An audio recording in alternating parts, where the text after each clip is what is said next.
বাংলাদেশ উপকূল এবং সংলগ্ন পশ্চিমবঙ্গ উপকূলে আছড়ে পড়ল প্রবল ঘূর্ণিঝড় রেমাল।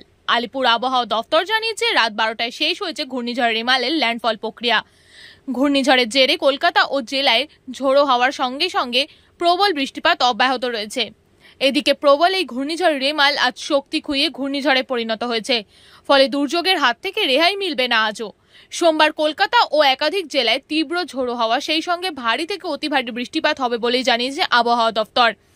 পশ্চিমবঙ্গের সাগরদ্বীপ এবং ওপার বাংলার খেপুপাড়ার মাঝে রেমালের ল্যান্ডফল শুরু হয় গতকাল রাত 9:15 নাগাদ, শেষ হয় রাত 12টায়। ঘূর্ণিঝড়ের দাপটে উপকূলে ব্যাপক তুফান, কলকাতাতেও প্রবল ঝড় বৃষ্টি হয়েছে, যা এখনো অব্যাহত রয়েছে। বাংলাদেশের যেখানে ল্যান্ডফল হয় সেখানে ঝড়ের সর্বোচ্চ বেগ ছিল ঘন্টায় 135 কিলোমিটার।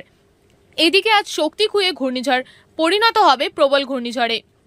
ঘূর্ণিঝড় রেমালের তাণ্ডবে জল জমে গিয়েছে কলকাতার বিস্তীর্ণ অংশে, জল জমেছে আলিপুরেও। বেশ কিছু জায়গায় গাছ ঝড়ের তাণ্ডবে উড়ে এসে রাস্তায় পড়ে রয়েছে।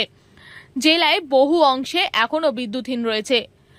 আজ সোমবার কলকাতার ভারী বৃষ্টিপাতের সতর্কতা জারি করা হয়েছে, পাশাপাশি ঘন্টায় 70 কিলোমিটার বেগে ঝোড়ো হাওয়া বইতে পারে। আমরা ছবি তুলে রাখবো হুগলি থানাকুলের। রেমাল ঝড়ের প্রবল তাণ্ডব চলছে প্রবল ঝড় বৃষ্টি। হুগলির ছবি তুলছি। অন্যদিকে দেখা যাচ্ছে Central Avenue, Mohammad Ali Park to Central, যেখানে কিন্তু অতিরিক্ত জল জমার কারণে সাধারণ মানুষ যাতায়াত পর্যন্ত করতে পারছে না।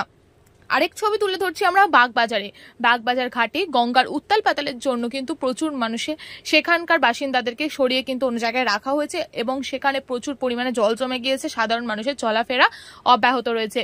আরেকটা ছবি তুলে ধরবো নাগের বাজারে নাইডু কলেজের সামনে গাছ উপড়ে পড়ার, সেখানে যান চলাচল বন্ধ ছিল গতকাল রাতে এবং গাছ এসে প্রশাসনের তরফ থেকে কেটে দেওয়ার পর তারপর যান চলাচল ব্যাহত হয় এবং সেই সমস্ত চিত্র কিন্তু আপনাদের সামনে আমরা তুলে ধরছি। দেখুন সেই ভিডিও।